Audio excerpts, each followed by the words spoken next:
Good morning. It is Monday, June 19th, and that means two things.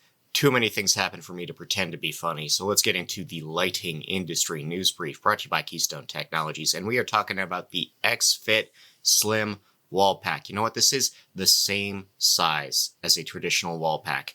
No repainting, no resurfacing, but it is a modern design. It's tighter to the wall, but that doesn't mean you miss out on output. This thing will push out 17,000 lumens with an easily accessible driver for maintenance. That is wall pack lighting made easy at KeystoneTech.com. The link is in the description if you please. Lighting Boss USA has bought Cascade Lighting. No details on the price, no word about what's happening to the Cascade employees except that they will be getting busier. The White House has launched invest.gov, which is a new portal that will allow you to track where the money is going of the ARP, the BIL, the Chips and Science Act, the IRA Act. No, it's just the IR Act. That's my bad there. Anyway, you can see all this happening in real time with a little bit of comparison to private funding as well. The DOE and the GSA are testing 20 green technologies in their Proving Ground program. One of those is germicidal UV, and one of those is high-performance lighting. 18 others going on as well. The EISA deadline is July 1st. Expect rebates to change after that. And the US DOE has proposed new standards for ceiling fans, which only address the motors, not the lighting. Isn't that a thing? Mexican ULT employees are now calling on their Ministry of Labor and the governor of the state that the ULT factory was in because they still have not been paid and they still cannot access their retirement funds. That's no fun.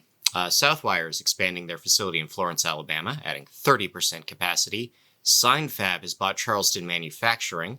Energy Focus's stocks have fallen below a 200-day rolling average of 49 cents a share, which is why they have announced a 7-to-1 reverse stock split on the 20th, which should satisfy the requirement for staying on the NASDAQ. That's stock shenanigans at work.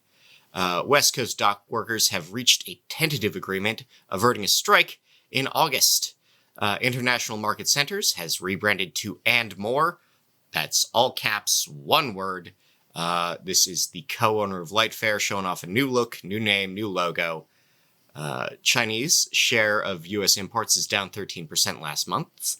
AMS Osram has hailed halogen, reaffirming the value of gas lamps for theatrical uses. The IALD has launched Learn, with no A, all caps still, with a new continuing education program.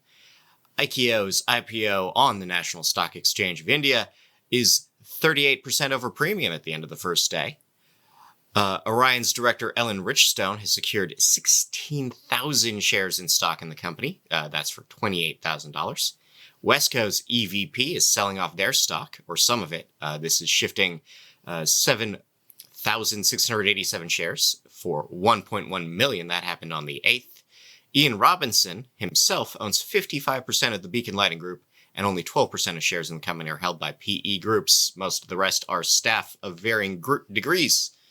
Amtrak has issued a sustainability report and highlights lighting upgrades as part of their greenhouse gas targets. Ira Greenberg of Keystone Technologies has been named Entrepreneur of the Year by Ernst & Young. This is part of their Greater Philadelphia Business Awards of 2023. Matt Burton, the director of Aurora Lighting, has been invited to join the Royal Order of Lightmongers. That's a word. Micron Tech has committed $1 billion for a new plant to set up a semiconductor packaging plant in India. The IES of New York City has presented the Lumen Awards at their gala. That was on the 15th.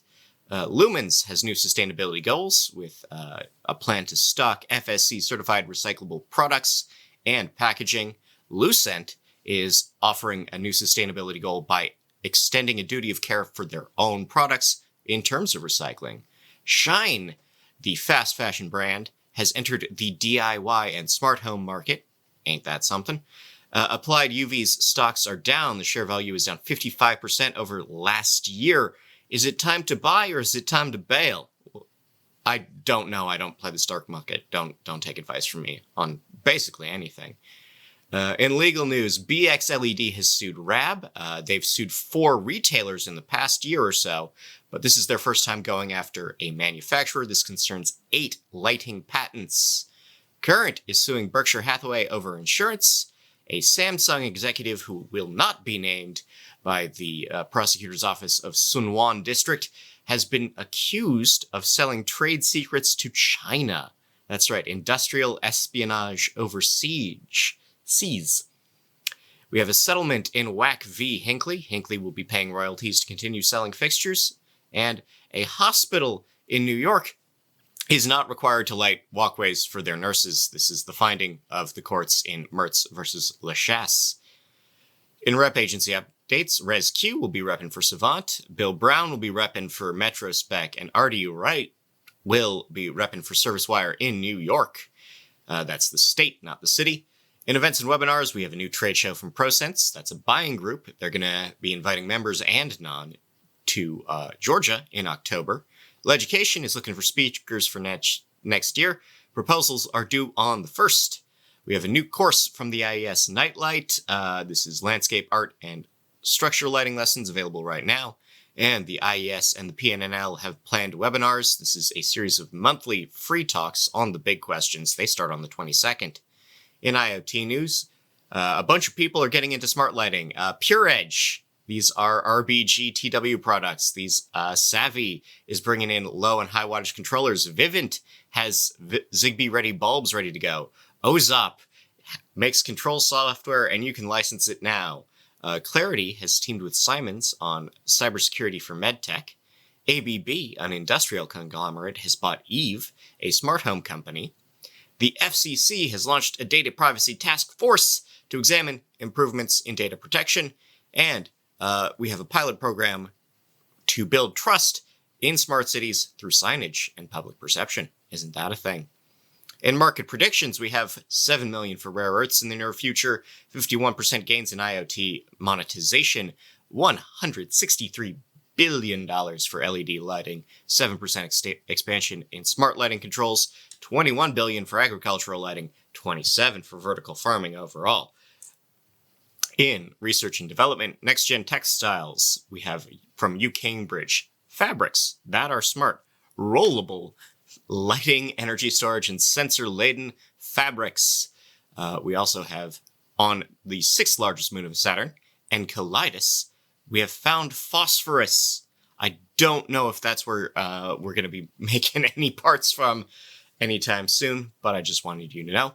And Dave Hart, a South African inventor, has created the multi-socket. This is a socket that works with screws, bayonets, and downlight bulbs.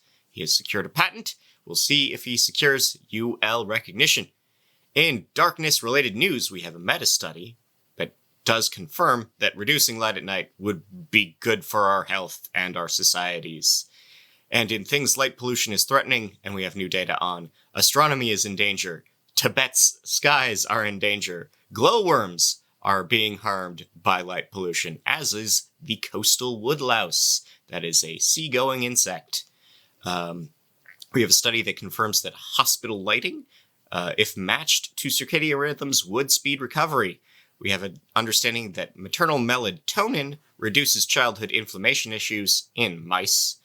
And from Leeds, this is a study of the HPS era, the transition to LED era, and the LED era at present, and some statisticians have found that there is literally no difference in the lighting type in the rate of traffic accidents. This is, again, just in the city of Leeds in the UK. We also know that intraocular scattering of light, that is light bouncing around your own eyeball, changes how you perceive sky glow. Science Magazine has published a light pollution special issue. Some of that is what I just referenced above, but if you are into magazines, I'd say that's one to pick up. Nevada schools may move the start time of schools for youth sleep hygiene. Brantford, Ontario has a new bill to block nuisance lighting.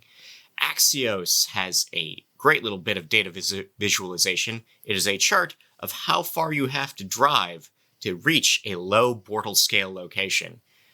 Texas is amending lighting laws for concrete plants. A Sea Turtle Conservancy is covering the cost of new lamps for 4 Florida counties.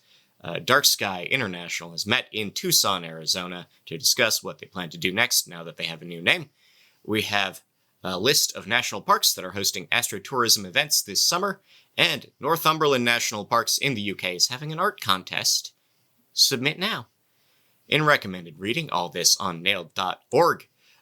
We have a white paper on how human-centric lighting systems are changing roadway safety and sustainability. We have how to pick outdoor lighting. We have the question of whether to build new or to retrofit in retail. We have smart tech for seniors. We have a community feedback in seaside lighting projects and what that means. We have when you should add a floor lamp, or maybe when you should add a table lamp to a room. 8 errors in home LED upgrades. We have a question of how much light will the robot warehouse of the future need. AI lighting designers, are we ready? The evolution and history of daylighting. Retro lighting module teardown. This is an old fluorescent tube that's been torn down and it's fun to watch. We have Jim Benya on lighting controls right now. We have a question of what to do after a near miss, an accident at work, and how to evaluate it. We have the question of how to avoid corrosion in salt-heavy environments. We have a designer saying that floor lamps should in fact be closer to the floor. And we have David Schiller and his continuing series on the electrification of vehicles and what that means for lighting. That's part 5 and part 6. You can read those now. In horticultural news, Arrow Farms has declared bankruptcy. That's a vertical farmer declaring Chapter 11. UC Riverside is opening a new research farm that's 30,000 square feet of greenhouse space. Alabama has named their 4 farms that'll process medical cannabis. We have Signify teamings with Siemens for a smart farm in Ohio, and Saudi Arabia has invested considerably in vertical farming in the near term, and what hydroponics mean for that kingdom. In local news, Polyethylene Containers Inc. has received $1 million in utility incentives. One company in utility incentives. Only 45% of building owners in Kansas City, Missouri, file required energy use reports. In theory, there's a fine for that, but no one's been fined for that either. Govee, makers of glowy lights for gamers, has made a donation to Florida children's hospitals. Tabor, Ontario has passed a new energy policy. Jackson, Mississippi has a new energy project on the go. Columbus, Ohio has approved $2 million in road projects in the near future. Henderson, Nevada is revamping Boulder Highway's lighting. Tupelo, Mississippi has saved $1 million after Parks and Recs upgrades. Jefferson Parish in New Orleans is adding solar lamp posts. Lafayette, New Orleans, is first black city councilor. Really just wanted street lighting in his neighborhood. This kicked off a multi-decade political career. Good on him. In international news, lights out at Aldi UK after hours. That's right, they will be turning off their lighting. This is a discount grocery store. And Barnsley, UK is home to the most useless street lamp in the country. It's behind a lot of trees. You can't see it. You can't actually see it even when the light's on. It will cost tens of thousands of pounds to fix. I don't know why they haven't removed the trees. In people news, AC Lighting has hired Mike Farmer as a sales rep. Red Sky Lighting has fired everyone in their Racine branch, which includes the founders. The Dallas Market Center has hired Teresa O'Day as their VP of Biz Dev. Kara Herzog is the Chief Diversity, Equity, Inclusion Officer at Southwire. I'm going to say that instead of abbreviating it, because otherwise it sounds like she's on a farm. And on that farm, there was inclusive language, CDIEIO. We have new leadership at the National Association of Manufacturers, and Southwire is shuffling their org changes overall. More details on that if you want to click things. And things you can make. How about your own scripts for Google Home? How about a pendant lamp without too many parts? How about a big ebook bundle for home and landscape design? And a Fibonacci spiral of LEDs. And this is very important. You can reduce jet lag, the effect of your circadian entrainment being at odds with the world around you, with chili, chocolate, and soup. This is according to Qantas and the University of Sydney. If you click on the actual full version of this, the text version of this, I have included my recipe for chili chocolate soup. Until next time, I have been Scott Walker. Thank you to Nailed. Thank you to Keystone. Thank you for listening. Enjoy your week and enjoy this music. I was never one for vintage wine. I don't need a villa on the Rhine. Just some coffee is essential, with a crossword and a pencil and a porch swing with a cushion on the back. Well, I won't leave much behind, but I ask if you don't mind. Would you feed my roses when I die? I live a life that's simple, all alone. I never had a family of my own. It's not that I'm complaining, no, I'm happy just remaining in the warm embrace of solitude and peace. But I love my little garden, so if I could beg your pardon, would you feed my roses when I die? All you need is twice a year, once when all the snow is cleared, another in the waning summer haze. And if you have the time to spare when spring is hanging in the air, leave a stem or two upon my grave. Some folks fade away into the dark.